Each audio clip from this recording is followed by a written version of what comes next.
नमस्कार विद्यार्थी मित्रांनो, आपण बुककीपिंग अँड अकाउंटन्सी या विषयामध्ये पार्टनरशिप फायनल अकाउंट आणि पार्टनरशिप फायनल अकाउंटचा प्रॉब्लेम सोडवत असताना ॲडजस्टमेंट कशा करायच्या याचा अभ्यास आपण करत होतो. आपण मागच्या व्हिडिओमध्ये 1 ते 10 ॲडजस्टमेंट बघितल्या. त्यानंतर आपण पुढे ज्या ॲडजस्टमेंट आहेत त्या आपण कंटिन्यू करणार आहोत. मग त्यामध्ये adjustment number 11, interest on investment.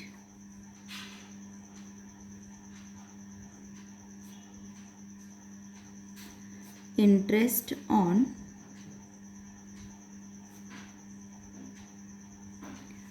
Investment and on loan given. बघा विद्यार्थ्यांनो, इथे 2 ॲडजस्टमेंट एकत्र आहे. इंटरेस्ट ऑन इन्व्हेस्टमेंट म्हणजेच इन्व्हेस्टमेंटवरील व्याज अँड ऑन लोन गिव्हन आणि जे लोन आपण दिलेलं आहे त्यावरील व्याज. मग आता इन्व्हेस्टमेंटवर मिळणारं व्याज किंवा लोनवर मिळणारं व्याज हा आपला फायदा आहे आणि फायदा असल्यामुळे तो आपण दाखवणार क्रेडिट साईडला प्रॉफिट अँड लॉस अकाउंटच्या. म्हणजे क्रेडिट साईड ही उत्पन्नाची बाजू आहे, त्यामुळे आपण तिथे मिळणारं जे उत्पन्न आहे ते नोंदवतो. म्हणून जो आपण पहिला इफेक्ट देणार आहोत तो म्हणजे क्रेडिट साईड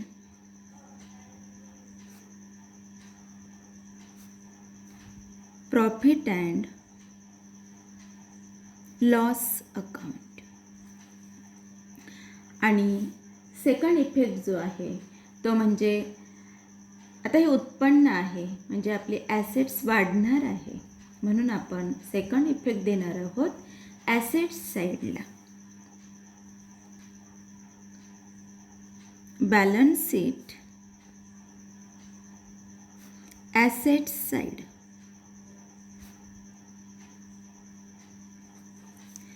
त्यानंतर adjustment number 12.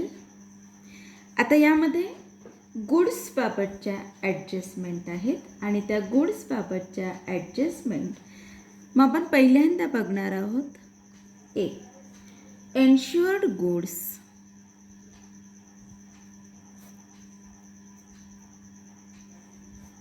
Destroyed by fire और ॲक्सिडेंट. म्हणजेच इथे गुड्स जे आहे ते गुड्स एन्श्युअर्ड केलेले म्हणजेच त्याचा विमा उतरवलेला. मग विमा उतरवलेला असे गुड्स जर डिस्ट्रॉईड झाले मग ते कशाने, एक तर अग्नीने किंवा ॲक्सिडेंटने.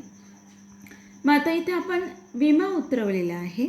मग आता विमा उतरवलेला आहे म्हणजेच या ठिकाणी तेवढे गुड्स डिस्ट्रॉईड झाले आणि डिस्ट्रॉईड झाले म्हणून पहिला इफेक्ट होणार आहे, कमी होणार आहे गुड्स ट्रेडिंग अकाउंटच्या क्रेडिट साईडला. म्हणजे काही ग्रॉस अमाऊंट असेल ती ग्रॉस अमाऊंट आपण पहिल्या इफेक्टमध्ये मांडणार आहोत. मग पहिला जो इफेक्ट आहे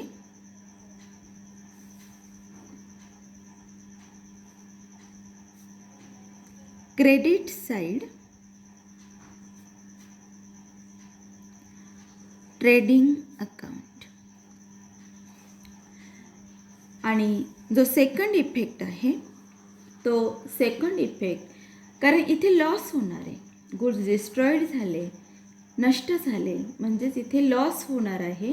मग लॉस होणार आहे म्हणून तो आपण प्रॉफिट अँड लॉस अकाउंटच्या डेबिट साईडला मांडणार आहोत. मग डेबिट साईड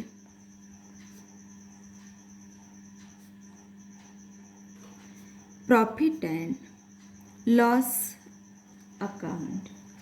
आणि यातच पुन्हा तिसरा इफेक्ट द्यावा लागतो कारण एन्श्युअर्ड गुड्स आहे आणि इन्शुअर्ड गुड्स असल्यामुळे आपल्याला इन्शुरन्स कंपनीकडनं सुद्धा काही अमाऊंट ही नुकसान भरपाई म्हणून मिळणार आहे. मग ती नुकसान भरपाईची अमाऊंट आपण कुठे लिहिणार? तर ती लिहिणार आहोत आपण बॅलन्स शीटच्या ॲसेट साईडला. मग तिसरा इफेक्ट होतो बॅलन्स शीट ॲसेट साईड. आता विद्यार्थ्यांनो, आता इथे जर आपण एक उदाहरण घेतलं की ₹10,000चे गुड्स आहेत आणि हे गुड्स कसे आहेत? इन्शुअर्ड, म्हणजे त्याचा विमा उतरवलेला आहे. आणि मग हे 10,000चे गुड्स हे डिस्ट्रॉईड झालेले आहेत. मग आता आपण याचा विमा उतरवलेला आहे. मग आपल्याला विमा कंपनी नुकसान भरपाई म्हणून किती देणार पैसे? ₹7,000. किती देणार? ₹7,000. म्हणजे हे कोणी अमाऊंट दिली आपल्याला? तर हा क्लेम मिळाला. क्लेम इन्शुरन्स कंपनीने. आता इथे गुड्स 10,000चे आहे, 7,000 रुपये इन्शुरन्स कंपनीने दिले, म्हणजेच आपल्याला इथं उघड आहे लॉस किती झाला? 3,000चा. मग हा जो लॉस आहे हा लॉस आपण कुठे मांडणार? तर प्रॉफिट अँड लॉस अकाउंटच्या डेबिट साईडला. म्हणजे हा झाला लॉस. म्हणजेच इथे जे 10,000 आहे ती अमाऊंट आपण कुठे मांडणार? Credit side of trading account. कुठे मांडणार? ट्रेडिंग अकाउंटला.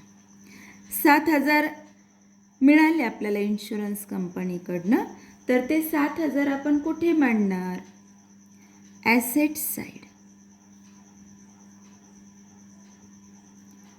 बॅलन्स शीटला. आणि जो लॉस झालेला आहे तो लॉस आपण कुठे मांडणार?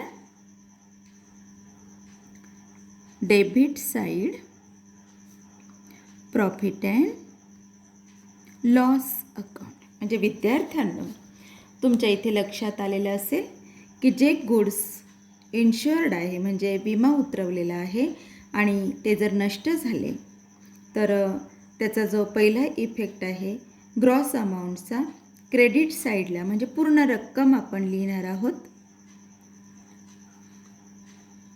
Gross amount. ट्रेडिंग अकाउंटच्या क्रेडिट साईडला ॲक्च्युअल जो लॉस आहे तो ॲक्च्युअल लॉस आपण लिहिणार आहोत प्रॉफिट अँड लॉस अकाउंटच्या डेबिट साईडला. म्हणजे या ठिकाणी आपण लिहिणार अमाऊंट ऑफ लॉस. आणि तिसरा इफेक्ट आपण जी काही अमाऊंट आपल्याला दिलेली आहे कंपनीने ती लिहिणार. म्हणजे आपण इथे लिहिणार क्लेम अमाऊंट, म्हणजे कंपनीने दिलेला क्लेम. म्हणजे अशा पद्धतीने आपण इन्शुअर्ड गुड्स जर डिस्ट्रॉईड झाले तर आपण ॲडजस्टमेंट करत असतो. मग ही झाली ए. त्यानंतर बी, अनइन्शुअर्ड गुड्स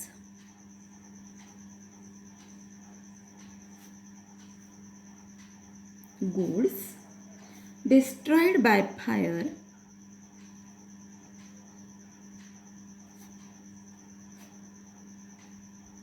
or accident. आता विद्यार्थ्यांनो, या ठिकाणी आता इथे अनइन्शुअर्ड गुड्स आहे, म्हणजेच इथे आपण गुड्सचा विमा उतरवलेला नाही. मग विमा उतरवलेला नाही म्हणून आपल्याला इन्शुरन्स कंपनी क्लेम देणार नाही, हे लक्षात ठेवायचं. मग इन्शुरन्स क्लेम देणार नाही म्हणूनच याचे फक्त 2 इफेक्ट होणार आहेत. एक लॉस झाल्याचा आणि एक जो ट्रेडिंग अकाउंटला अनइन्शुअर्ड गुड्स डिस्ट्रॉईड झाल्याचा इफेक्ट आपण देणार आहोत. आणि मग याचे फक्त 2 इफेक्ट होतात.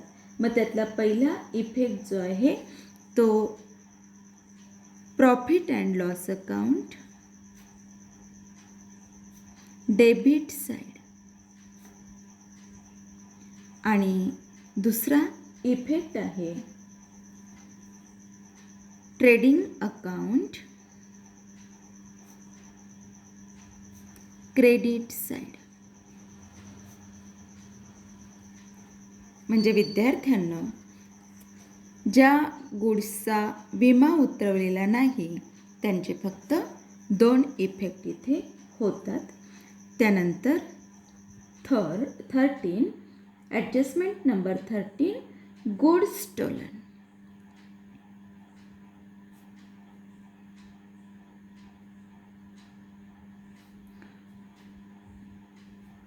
Goods stolen. मग आता गुड्स स्टोलन म्हणजे चोरी झाली, गुड्सची चोरी झालेली असेल तर आता इथे 2 इफेक्ट येणार आहेत. गुड्सची चोरी झाली म्हणजेच इथे काय झालं आहे, लॉस झालेला आहे. मग लॉस आहे म्हणून पहिला जो इफेक्ट आहे प्रॉफिट अँड लॉस अकाउंटच्या डेबिट साईडला आणि जो दुसरा इफेक्ट आहे तो म्हणजे trading अकाउंटच्या credit side.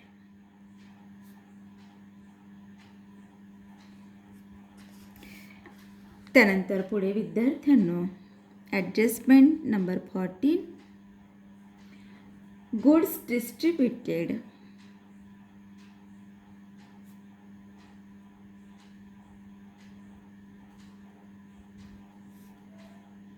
as free samples.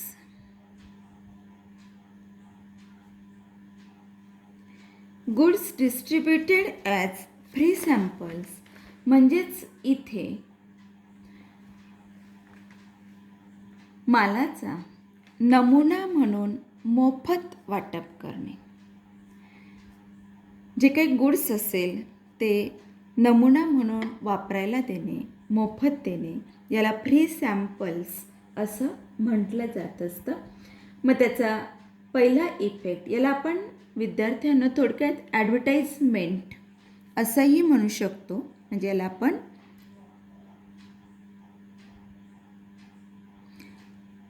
Advertisement असंही आपण थोडक्यात म्हणू शकतो. मग आता इथे आपण गुड्स फ्री सॅम्पल म्हणून दिलेले आहेत म्हणजेच इथे आपल्याला लॉस होतोय आणि हा जो लॉस आहे तो आपण प्रॉफिट अँड लॉस अकाउंटच्या डेबिट साईडला मांडतो. Profit and loss account debit side आणि जो दुसरा इफेक्ट आहे ट्रेडिंग अकाउंट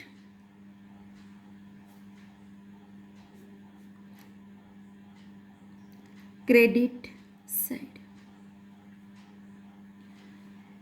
आता विद्यार्थ्यांनो goods distributed as free samples अशी जर ॲडजस्टमेंट असेल आणि जर आपल्याला ट्रायल बॅलन्समध्ये ॲडव्हर्टाइजमेंट दिलेलं असेल तर आपण प्रॉफिट अँड लॉस अकाउंटला ॲडव्हर्टाइजमेंटमध्ये सुद्धा हे goods distributed as free samples add करू शकतो. त्यानंतर adjustment number 15 goods withdrawn by partners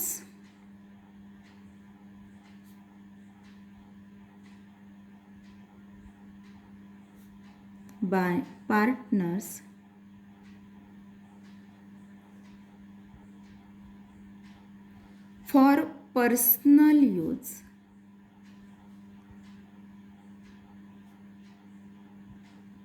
for personal use म्हणजे वैयक्तिक खर्चासाठी पार्टनरने जर गुड्स व्यवसायातून घेतलेले असतील तर. आता इथे ॲडजस्टमेंट करत असताना आता वैयक्तिक खर्चासाठी गुड्स घेतले यालाच आपण काय म्हणतो, ड्रॉइंग्स. हे आपण मागच्या टॉपिकमध्ये बघितलेलं आहे. मग आता याचा जो पहिला इफेक्ट आहे, मग गुड्स घेतले म्हणजे तेवढे गुड्स हे कमी झालेले आहेत म्हणून ते दाखवले जातात ट्रेडिंग अकाउंटच्या क्रेडिट साईडला. ट्रेडिंग अकाउंट पहिला इफेक्ट, क्रेडिट साईड. किंवा विद्यार्थ्यांनो, परचेसेसमधून हे जे गुड्स विथड्रॉन असेल ते गुड्स विथड्रॉन लेस केले जातात किंवा इंटू ब्रॅकेट लेस फ्रॉम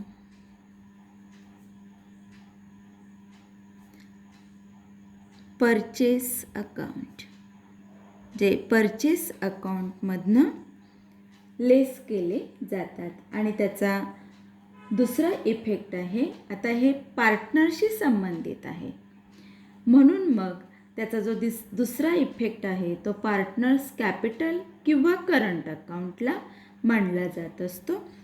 मग पार्टनर्स कॅपिटल और करंट अकाउंट डेबिट साइड.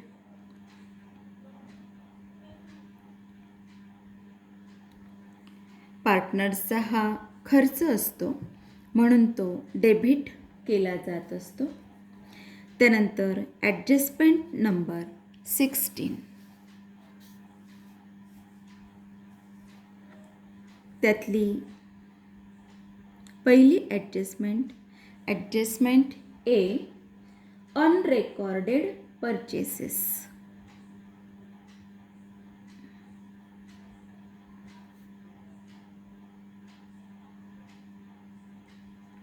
आता अनरेकॉर्डेड परचेसेस म्हणजेच नोंद न झालेली खरेदी. मग नोंद न झालेली खरेदी असेल तर ती आपल्याला वर्षाच्या शेवटी नोंदवावी लागते. आणि मग त्याच्या ज्या ॲडजस्टमेंट आहे किंवा त्याचे जे इफेक्ट आहे ते कशा पद्धतीने द्यायचे. मग आता अनरेकॉर्डेड परचेसेस म्हणजे नोंद न झालेले purchases.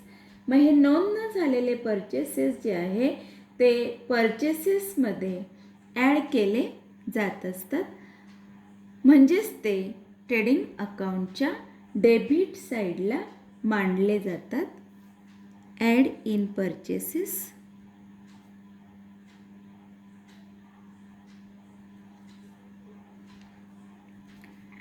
Trading account debit side.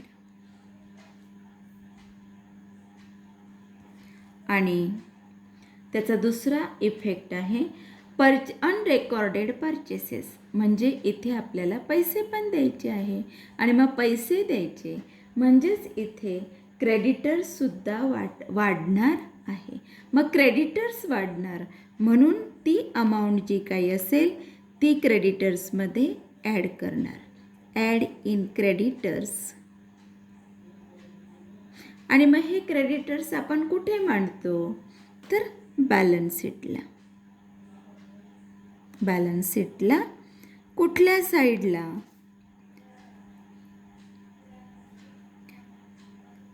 तर लायबिलिटी साईडला आपण मांडत असतो.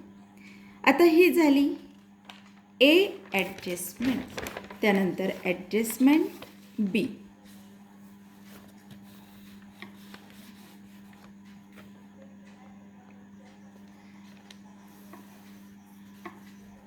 मग आता बी ॲडजस्टमेंट आपल्याला सांगितली आहे अनरेकॉर्डेड cells.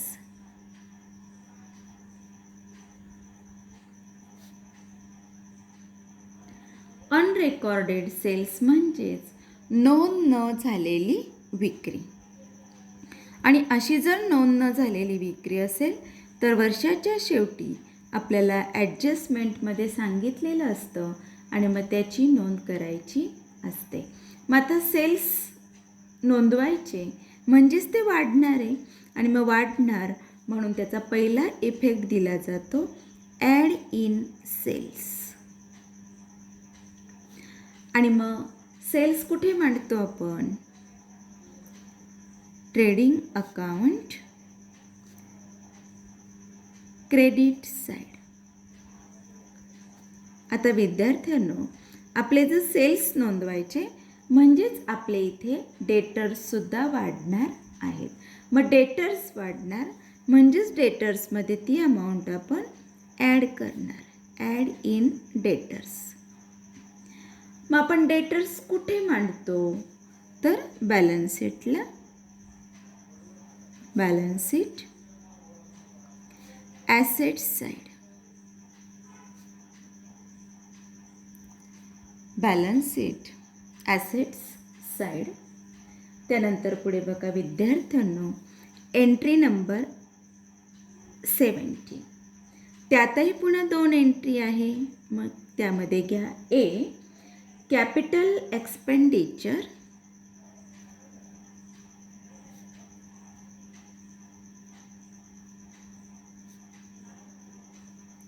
Capital expenditure included in revenue expenditure.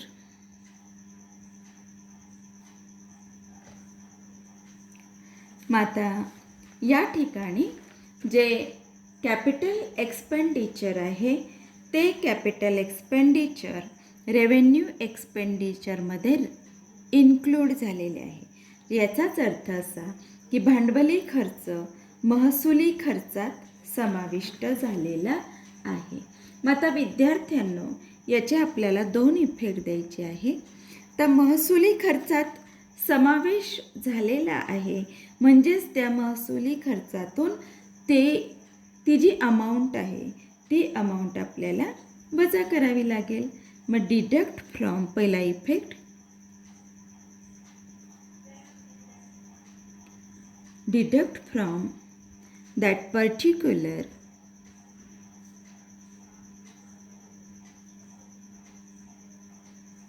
revenue expenses. आणि मग हे रेव्हेन्यू एक्सपेन्सेस आपण कुठे मांडतो? तर ट्रेडिंग अकाउंट किंवा profit and loss account, debit side. मग जिथे कुठे हे रेव्हेन्यू एक्सपेन्सेस असतील त्या रेव्हेन्यू एक्सपेन्सेसमधून ते कॅपिटल एक्सपेंडिचर हे डिडक्ट केले जातात.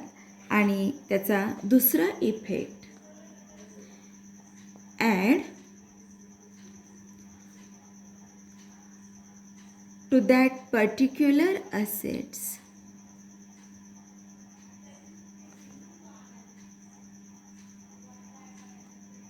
मग पर्टिक्युलर ॲसेट्समध्ये ॲड करावा लागणार आणि मग म्हणजेच त्याचा इफेक्ट येणार दुसरा, बॅलन्स शीट, ॲसेट्स साईड. म्हणजे इथे विद्यार्थ्यांनो, कॅपिटल एक्सपेंडिचर हे रेव्हेन्यू एक्सपेंडिचरमध्ये समाविष्ट झालेले आहे. म्हणजे भांडवली खर्च महसुली खर्चात समाविष्ट आहे. मग पहिला इफेक्ट, त्या महसुली खर्चातून भांडवली खर्च हा वजा करावा लागतो म्हणजेच deduct from that particular revenue expenses trading account किंवा प्रॉफिट अँड लॉस अकाउंटच्या डेबिट साईडला. आणि add to that particular assets म्हणजेच बॅलन्स शीटच्या ॲसेट्स साईडला. त्यानंतर बी, रेव्हेन्यू एक्सपेंडिचर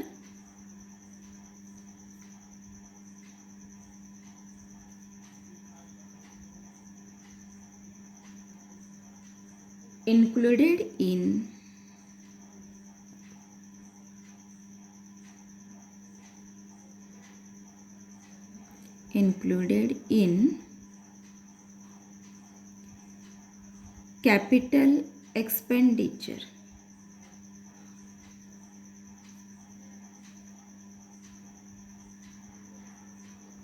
याचाच अर्थ असा की रेव्हेन्यू एक्सपेंडिचर हे कॅपिटल एक्सपेंडिचरमध्ये इन्क्लूड झालेले आहेत.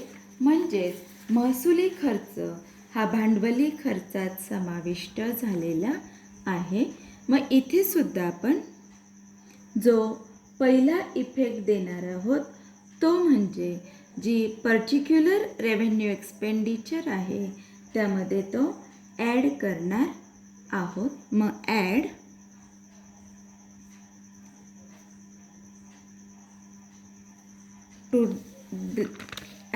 To that particular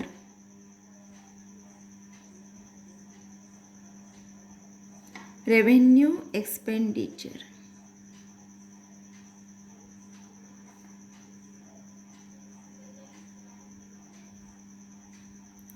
Revenue expenditure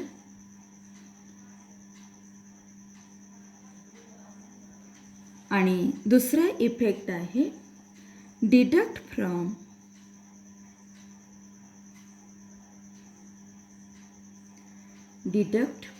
that particular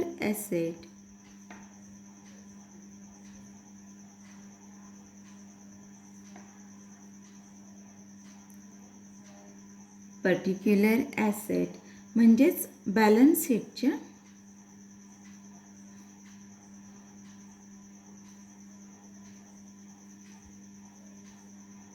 asset side.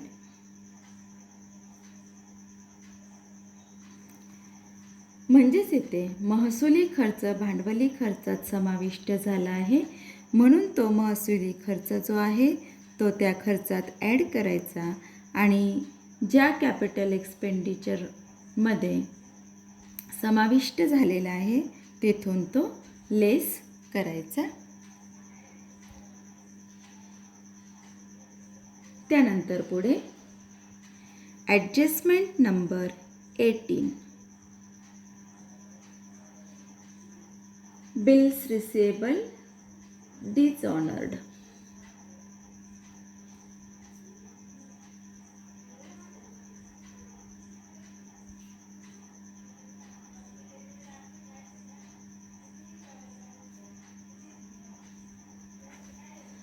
Bills receivable dishonoured म्हणजेच या ठिकाणी विद्यार्थ्यांनो जे बिल्स रिसिवेबल आहे म्हणजे त्याला आपण विपत्र असं म्हणत असतो.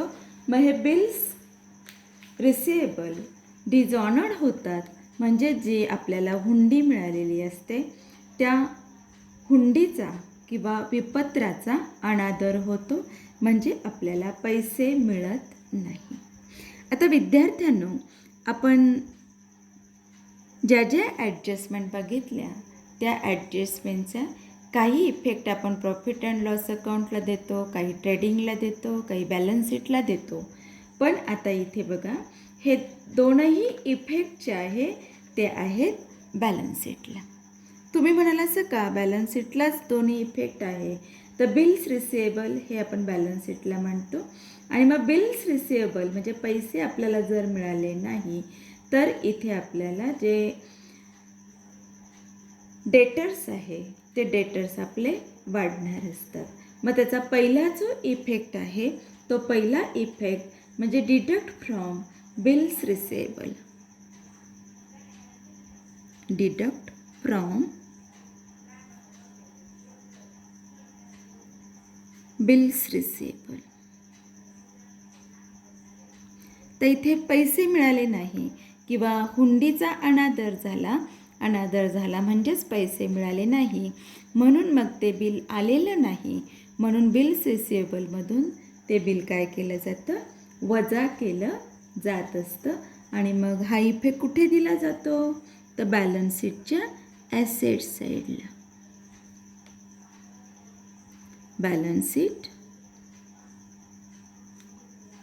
Assets side.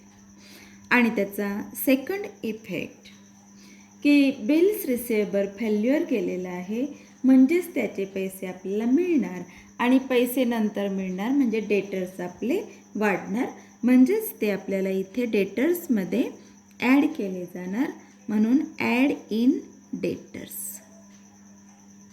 आणि मग हे डेटर्ससुद्धा कुठे मांडणार आपण बॅलन्स शीट, ॲसेट साईड. म्हणजेच ह्या ॲडजस्टमेंटचे दोनही इफेक्ट हे बॅलन्स शीटला येतात. त्यानंतर पुढे adjustment number 19, bills payable dishonoured.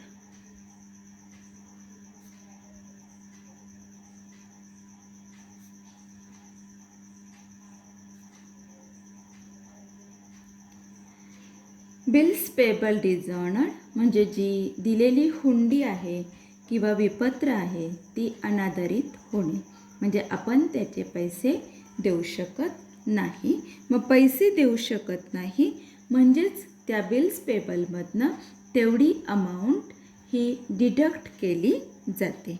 मग त्याचा पहिला effect, deduct from bills payable.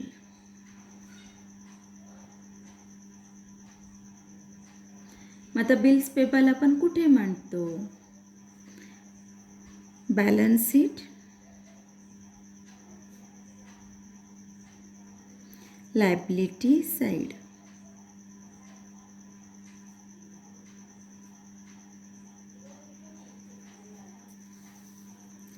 आणि त्याचा दुसरा इफेक्ट होतो, म्हणजेच इथे आपण बिल्स पेएबल पैसे दिले गेले नाही आपल्याकडनं, म्हणजे इथे आपले क्रेडिटर्स वाढणार आहे. म्हणून मग add in creditors.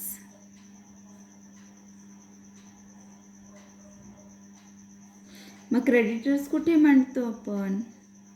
Balance sheet,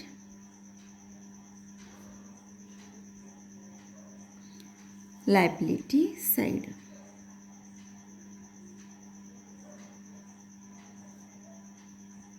म्हणजे बघा विद्यार्थ्यांनो, bills receivable dishonoured and bills payable dishonoured याच्या ॲडजस्टमेंट ह्या बॅलन्स शीटलाच दोनही इफेक्ट हे आपल्याला येताना दिसतात.